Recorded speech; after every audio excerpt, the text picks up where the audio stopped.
Something very big is about to happen in the Caribbean. In the past few weeks, American warships have not only stopped Venezuelan ships here and fired missiles at them, but have also seized some of those ships. In response, Venezuelan President Nicolas Maduro has deployed his Navy ships in these waters. As a result, this sea, once known as a paradise for tourists, has now become a battle zone.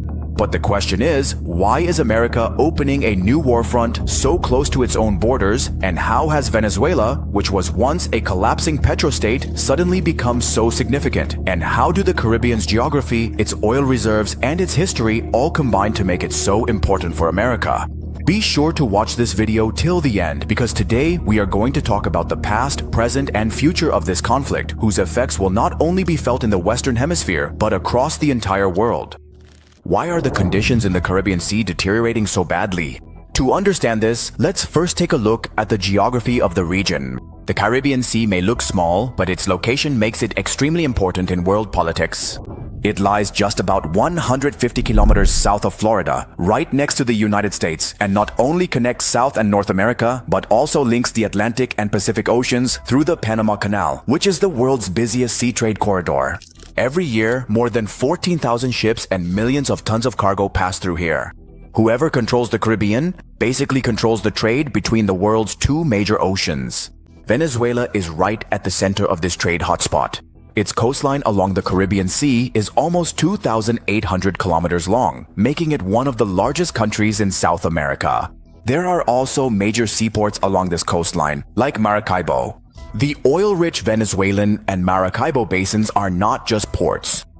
They are also very close to international shipping lanes, and this is both Venezuela's greatest weakness and its strength.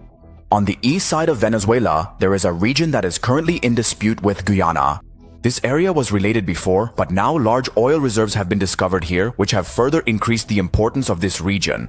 If Venezuela manages to take control of it, its hold in the Caribbean will become even stronger, and it will get very close to the Atlantic trade route. This very location of Venezuela also puts it directly in the crosshairs of America and its allies.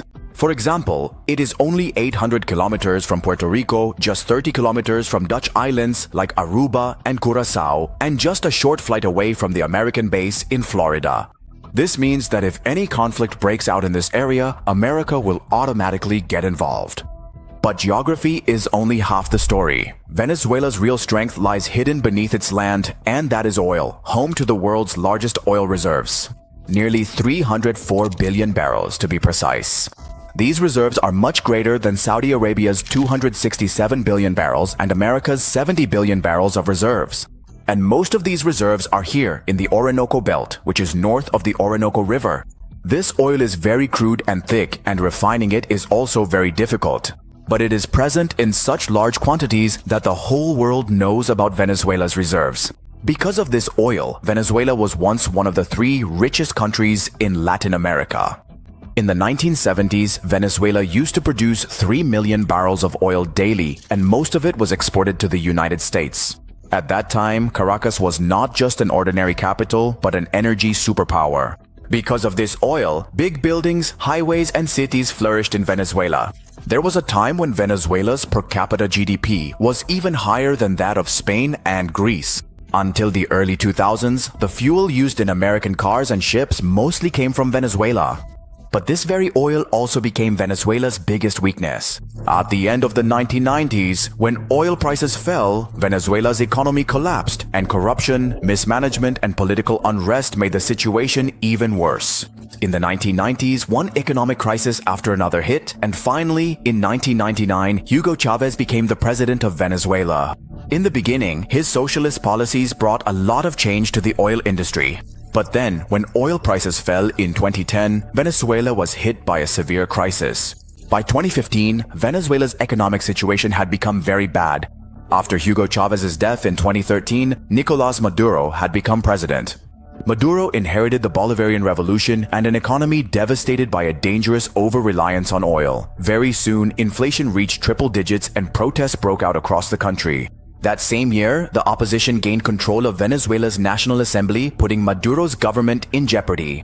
In response, President Maduro began to tighten his grip on power, sidelined institutions, and used security forces to crush the opposition. This was a turning point for Washington. In 2015, the United States officially declared Venezuela a threat to its national security, which laid the groundwork for the sanctions that would follow. Since 2015, Washington has imposed more than 900 sanctions on Venezuela. These include targeting Venezuela's state oil company, banks, shipping, gold, exports, and even officials. The purpose of all this was to deprive Nicolás Maduro's government of funds and force him to step down from power. These sanctions destroyed oil production and pushed Venezuela into the worst economic crisis in its history. More than 7 million Venezuelans were forced to seek refuge in Colombia, Brazil, and other countries. But despite all this, Venezuela survived by selling cheap oil to countries like China, India, and Russia. China has invested billions of dollars in Venezuela's oil fields through loans and infrastructure projects. India is buying cheap crude oil from Caracas so it can refine it in its own country. And Russia has offered financial, banking, and military cooperation to acquire Venezuelan energy. Even major American firms are operating under special licenses here, because completely blocking Venezuelan oil would reduce global supply and significantly increase fuel prices for American consumers. So basically, these sanctions did devastate Venezuela's economy, but they completely failed to bring about regime change. Now the big question here is, why doesn't America just ignore Venezuela? At first glance, the obvious answer is its strategic location and vast oil reserves. But in reality, that's just the beginning. The story behind the scenes is actually very interesting. For Washington, Venezuela represents something much bigger. It's actually a threat to United States' control in the Western Hemisphere. Since 1823, America has considered Latin America its own backyard, meaning it's a zone where no other country is allowed to interfere. But Venezuela, first under Hugo Chavez and now under Nicolás Maduro, has challenged this ideology. Russian military advisors, Chinese, and even Iranian drones are now part of Venezuela's defense system. The Caribbean, which was once considered America's safe zone, suddenly it has become filled with many foreign stakeholders. And it doesn't end there. Venezuela may be in South America, but its oil wells connected to the Middle East as well. With more than 304 billion barrels of proven oil reserves, the largest in the world, Venezuela is one of the few countries that can change the global energy balance. For many years, the United States has relied on Middle Eastern oil, which has greatly benefited countries like Saudi Arabia, Iraq, and Iran. That's why Gulf choke points like the Strait of Hormuz, Bab el-Mandeb, and the Suez Canal have become flashpoints, because the world was highly dependent on the oil passing through here. But if Washington gets access to Venezuelan oil, which is only 4 days away from its Gulf Coast refineries, it can reduce its reliance on the Middle East. This would greatly reduce Saudi Arabia's influence within OPEC, eliminate Iran's leverage to block this choke point, and even weaken Russia's grip on Europe's energy supply. To put it simply, control over the Venice one is not just important for America. It can also shift the balance of power in the Middle East and other regions. The countries that have been using this oil as leverage until now could see that leverage permanently threatened. That's why the battle for the Caribbean is much bigger than just Latin America.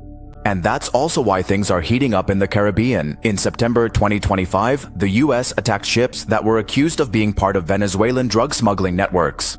Just a few days later, American forces also boarded a Venezuelan fishing boat in the same sea.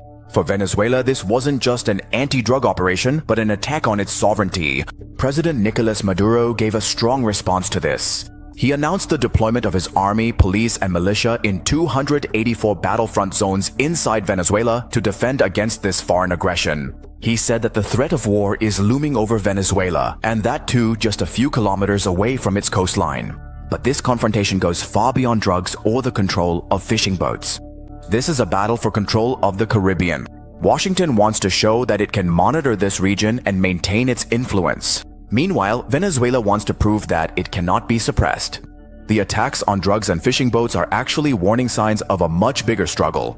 Unlike the wars in Ukraine or the Middle East, the Caribbean is right at America's doorstep. America's major ports, its Gulf oil, refineries, and the Panama Canal all rely on those shipping routes that pass through these very waters. Any disruption here would have an immediate impact on American trade, energy, and military.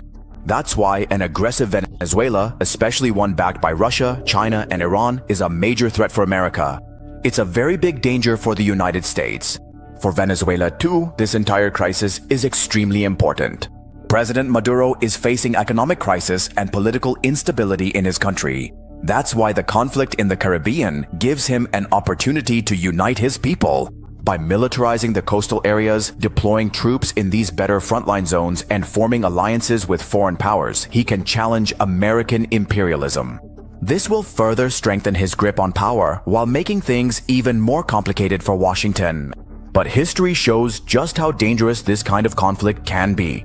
In 1962, the Cuban Missile Crisis nearly led to nuclear war in the Caribbean, and even today, the geography remains exactly the same. Florida is also very close to these waters. It is still a global choke point, and these islands remain vulnerable even today. What has changed are the players, no longer Cuba and the Soviet Union. Now it is Venezuela, backed by Moscow, Beijing, and Tehran, openly challenging America. The question now is not whether the Caribbean is important or not, but rather to what extent both countries are willing to go. Will Washington risk a new conflict so close to home, or will Venezuela, with the backing of its powerful friends, force America to back down? If you liked the video, be sure to share it with others so that the reach of our content increases. See you soon. Take care of yourself until the next video. Allah Hafiz.